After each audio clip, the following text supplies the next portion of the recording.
I'd like to dive briefly, if I may, into the business of selling cars, specifically luxury cars like the 911, for example. When most of us think about Porsche, the brand, this is the model that tends to come to mind. The reality in terms of car sales, however, is very, very different. You see, Porsche today is actually more of a maker of SUVs like the Macan and its bigger brother, the Cayenne, than a maker of out-and-out, mainly sports cars. Last year, for example, if you look at the sales statistics, 2 out of every 3 cars that Porsche sold around the world was one of these two, and they sold over 280,000 of them last year alone. Ever since Porsche broke the mold in 2002 by building an SUV and then proving that the economic and finances behind it actually make sense, every other major car maker has either thought of or is in that market as well. Bentley with a Bentayga, Maserati's thinking of one, and now Jaguar has also come to the table. Last year, though, Jaguar's global sales were down by about 4.5% to 77,000 units sold around the world. Land Rover, however, its cousin brand, if you will, did fairly well. It's still growing in the high single digits.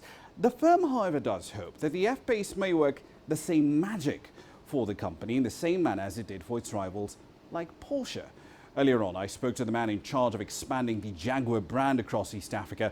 Our conversation started by focusing on the delicate matter of convincing someone to drop $90,000 on a car in countries where currencies have taken an absolute beating against the American dollar.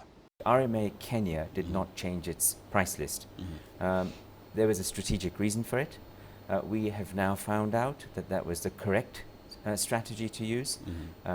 We didn't want to give out quotations to our customers, to our prospects, that we couldn't honor months later, because most of our cars are factory order. We actually have a good stock of vehicles in the country, but these are highly individual products, and people would like to order their cars specifically for them. The lead time can be anything from 4 months to 8 months. That kind of uncertainty, not worth messing around with the price list. This is such a huge change of direction for the brand, because most people think Jaguar, they think executive saloons, we think sports cars, we think of the E-Type, the F-Type, but not SUVs. Yeah, interesting you say that. What Jaguar have seen is that there is less and less requirement for the saloon car, the sedan. Not specifically one model or the other, but the global demand for saloon, as people's lifestyles change, people go biking, hiking, canoeing, kayaking.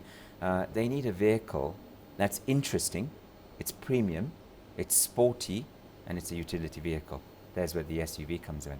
But, I mean, I know they're not trying to pull a Porsche here, but the fact of the matter is that even in markets like ours, a lot of people, if they can afford it, will essentially buy an SUV.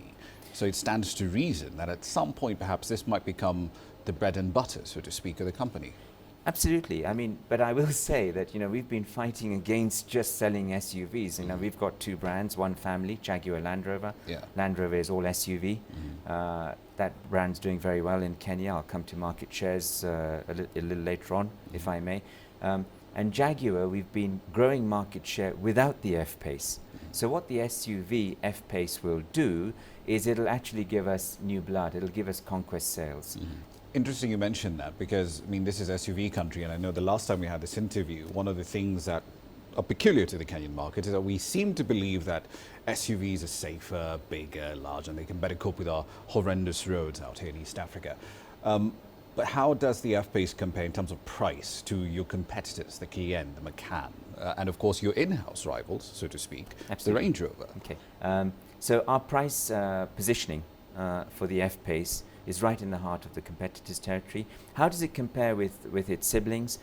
Basically, the F-Pace, we see it as it's bigger than a Range Rover Evoque. It's smaller than a Range Rover Sport. And it's priced between the Evoque and the Sport.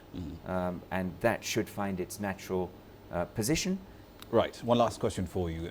Lots of diesels, lots of petrol engines, very interesting petrol engines. When do we get a hybrid, though? Okay. Hybrid has its application in markets where hybrids can be served, charged, after-sales maintenance, etc. From an RMA Kenya point of view, I don't see us bringing in the hybrid for either Jaguar or Land Rover for some time still. we need to have better backup, we need to have better technical know-how, and we have to have more charging stations, more charging points, and it hasn't been tested in this conditions and the ambient temperatures that go with it. So hybrid for Jaguar Land Rover in Kenya, no plans in the foreseeable future.